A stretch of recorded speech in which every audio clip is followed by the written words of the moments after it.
En Grande-Bretagne, David Cameron a clôturé ce lundi la formation de son gouvernement.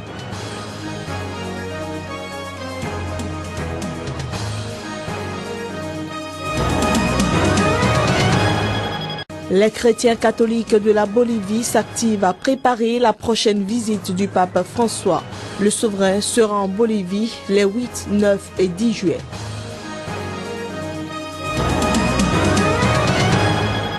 En Pologne, l'opposant Andrzej Duda a surpris dimanche. Il arrive en tête du premier tour de la présidentielle.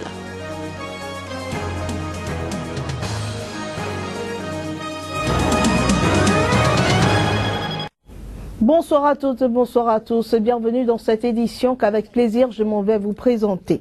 François Hollande est arrivé dimanche soir à Cuba, premier chef d'État occidental à se rendre dans ce pays depuis l'annonce du dégel entre l'île et les États-Unis. François Hollande effectue ce lundi une visite historique à la Havane pour défendre les intérêts français et européens dans un pays qui aspire à l'ouverture économique. Premier président français à visiter l'île depuis plus d'un siècle, Hollande brûle aussi la politesse aux autres chefs d'État occidentaux, séduits par les perspectives d'ouverture à Cuba depuis l'annonce choc fin 2014 du dégel avec Washington. Avant son arrivée, il a reconnu que cette étape cubaine est d'une certaine façon historique, même si Raúl et Fidel Castro ont bien sûr rencontré les présidents français. J'arrive ici à Cuba cette nuit avec beaucoup d'émotion. Car c'est la première fois qu'un président de la République française vient à Cuba. C'est aussi un symbole. Être le premier chef d'État occidental à participer à l'ouverture de Cuba au monde. Sur la voie de la normalisation de ses relations avec les États-Unis, mais aussi avec l'Europe, Cuba est également engagé dans une actualisation progressive de son économie héritée du modèle soviétique qui est aujourd'hui à bout de souffle. Le président français doit rencontrer lundi soir son homologue Raúl Castro qui a succédé à son frère Fidel Castro dès 2006. À la Havane, Paris entend capitaliser sur des liens resserrés voici un peu plus d'un an pour une visite de son ministre des Affaires étrangères, Laurent Fabius, sur l'île. Ce déplacement était venu confirmer l'importance que l'Élysée entend donner à l'Amérique latine dans sa diplomatie. 10e partenaire économique de l'île, la France veut renforcer sa présence sur le marché cubain et ne pas laisser passer le train de l'ouverture économique à Cuba. De nombreux chefs d'entreprise accompagnent François Hollande sur cette tournée au sein d'une délégation comptant par moins de 7 ministres et secrétaires d'État. Hollande a rappelé le soutien de la France à Cuba au sujet de l'embargo américain qui pénalise l'île depuis 1962. Chaque année, depuis 1991, Paris vote en faveur de la résolution demandant la levée de l'embargo à l'Assemblée générale de l'ONU. Le candidat conservateur de l'opposition a créé la surprise dimanche en arrivant en tête selon un sondage au premier tour de la présidentielle en Pologne. Il inflige donc un revers au président sortant, pourtant donné favori. L'issue du scrutin présidentiel risque d'influencer celle des législatives attendues à l'automne, vote clé pour l'exercice du pouvoir en Pologne où les compétences présidentielles sont relativement limitées. Andrzej Duda obtient 34,8% des voix et affrontera au deuxième tour, le 24 mai, le président sortant que ce résultat relègue à la deuxième place avec 32,2% des voix. Le candidat contestataire, le rocker Paweł Kukiz, arrive troisième avec 20,3%, un résultat au-delà de toute espérance selon ce sondage réalisé pour la télévision publique polonaise. Je pense que lorsque Komorowski va aller intensément à la rencontre des gens, il va les convaincre de voter car nous avons eu une participation très faible, sans doute la plus faible de l'histoire de l'élection présidentielle. Le président sortant a immédiatement qualifié son score de sérieux avertissement adressé au camp du pouvoir et annoncé qu'il présenterait des propositions pour les déchus qui attendent des changements.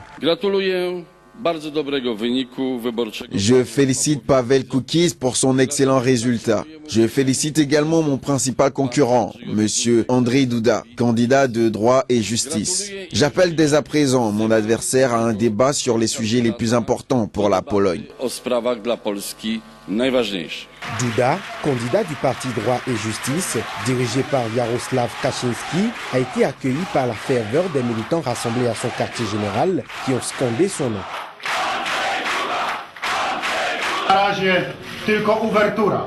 Ce n'est qu'une ouverture et nous avons besoin de la victoire. Et cette victoire, il faudra y œuvrer, car je ne crois pas qu'on puisse recevoir quelque chose dans la vie sans avoir travaillé durement. Le taux de participation est estimé à 49,4% contre 55% au premier tour de la présidentielle il y a 5 ans. Les catholiques boliviens se mobilisent à 2 mois de la visite du pape François. Une visite historique 27 années après celle de Jean-Paul II. L'église catholique bolivienne a commencé dimanche une collecte massive de fonds pour financer partiellement la visite du pape prévue pour juin. Les 8, 9 et 10 juillet prochains, le pape visitera les villes d'El Hato, La Paz et Santa Cruz. À cet événement se préparent activement les fidèles. Afin de participer aux frais de la visite papale, l'Église catholique bolivienne a annoncé l'organisation d'une quête spéciale qui a eu lieu dimanche lors de la messe.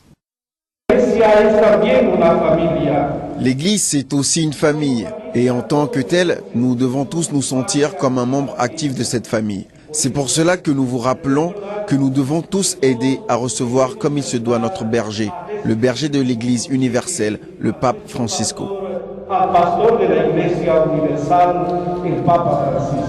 Du côté des fidèles, c'est l'enthousiasme. La joie enivrante d'accueillir le souverain pontife favorise la générosité chez tous. Nous allons donner une contribution, petite ou grande, pour qu'à l'arrivée du pape, cette église soit un peu plus présentable, peut-être avec plus de fleurs, pour que nous puissions aussi installer un tapis rouge, que le Père trouve ça beau, joli. C'est une bonne initiative et nous autres les fidèles, nous avons l'obligation de donner pour que le Saint-Père vienne en Bolivie. C'est une fierté de recevoir le pape ici dans notre pays. Le souverain pontife passera quelques heures à La Paz, la capitale administrative, pour les rencontres officielles, notamment avec le président Evo Morales, avant de gagner Santa Cruz. C'est dans cette ville, la plus peuplée du pays, que se dérouleront ses principaux rendez-vous, notamment la visite très attendue du complexe pénitentiaire de Palmasola, une ville prise qui compte quelques 3500 détenus. Il participera aussi à Santa Cruz à la 2e rencontre mondiale des mouvements populaires qui rassemble notamment les paysans, les Indiens et des ouvriers. Le prêtre jésuite de 78 ans va quitter le 10 juillet pour le Paraguay dans le cadre d'une tournée de 3 pays d'Afrique du Sud. En Suisse, la police cantonale a annoncé qu'une fusillade avait eu lieu dans la soirée de samedi. Survenue dans le canton suisse d'Argovie, la fusillade a causé la mort de plusieurs personnes, toutes des adultes. Il sonne à 21h GMT lorsque des voisins du drame ont entendu plusieurs coups de feu. Alertée, la police est rendue sur le lieu du crime dans un quartier résidentiel de Vorenliggen. Mais il était trop tard, les secouristes n'ont pu que constater le décès des victimes. Si l'identification des corps est toujours en cours, la police a cependant avancé la thèse selon laquelle l'auteur de la fusillade ferait lui-même partie des victimes retrouvées. Précisons que le nombre exact des victimes ainsi que les causes de la fusillade restent jusqu'ici inconnus. La police cantonale a déployé un important dispositif et lancé des recherches intensives. Le ministère public a de son côté annoncé qu'il ouvrait une enquête sur le drame. Rappelons qu'un fait divers similaire est déjà survenu dans ce même quartier le 13 décembre 1985. Un agent immobilier avait abattu l'amant de sa compagne ainsi que 2 prostituées. Le meurtrier avait écopé de 20 ans d'emprisonnement. Le Premier ministre de la Grande-Bretagne, David Cameron, a clôturé ce lundi la formation de son gouvernement et a exposé aux députés de sa majorité conservatrice les priorités de son deuxième mandat. Au premier rang, la renégociation de la place du Royaume-Uni dans l'Union européenne. Un des défis les plus importants est que la société cubaine, dans son ensemble, montré sa volonté de continuité en reconduisant à leur poste les 4 poids lourds de son précédent gouvernement. George Osborne aux finances, Theresa May à l'intérieur, Philippe Hammond aux affaires étrangères et Michel Fallon à la défense.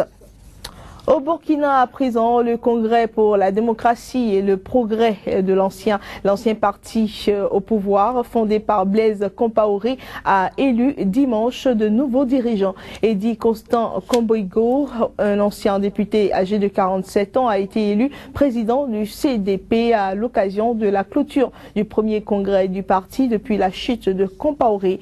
Komboigo, expert comptable et proche de l'ex-chef de l'État, avait été élu député en décembre 2012. Il dirigera donc un conseil national d'une trentaine de membres comprenant son frère cadet François et plusieurs de ses anciens ministres et premiers ministres qui donc aura pour mission de conseiller le bureau politique du parti. Les élections présidentielles et législatives prévues en octobre sont cruciales pour le Burkina Faso. Le gouvernement libyen de Tripoli, non reconnu par la communauté internationale, a réclamé samedi de l'aide de l'Union européenne, ce dans le cadre de la lutte contre l'immigration clandestine. Les autorités demandent à recevoir des bateaux et à établir des contacts directs avec les officiels européens. Khalifa Mohamed Al-Gouel, Premier ministre par intérim, a profité d'une visite à Misrata, dans un centre de rétention de migrants et auprès de gardes-côtes, pour porter la voix du gouvernement de Tripoli. Ce dernier a réclamé des contacts directs avec l'Union européenne et notamment les pays du sud de l'Europe, y compris l'Italie. Nous invitons l'Union européenne et la communauté internationale, particulièrement l'Italie et l'Europe du Sud, d'aider la Libye, en particulièrement le gouvernement de Tripoli. Ils doivent prendre contact directement avec nous pour discuter des moyens pour freiner l'immigration illégale et pour fournir des bateaux et une assistance pour les migrants dans les centres de rétention.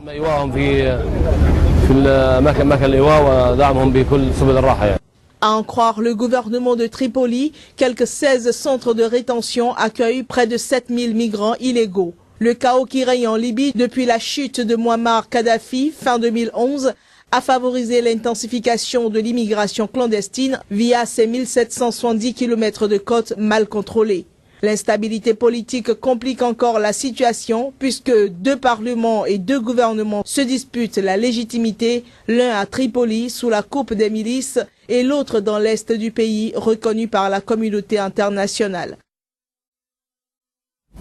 Ce sera donc tout pour cette page d'information sur SICA. Mesdames et messieurs, merci pour votre aimable attention.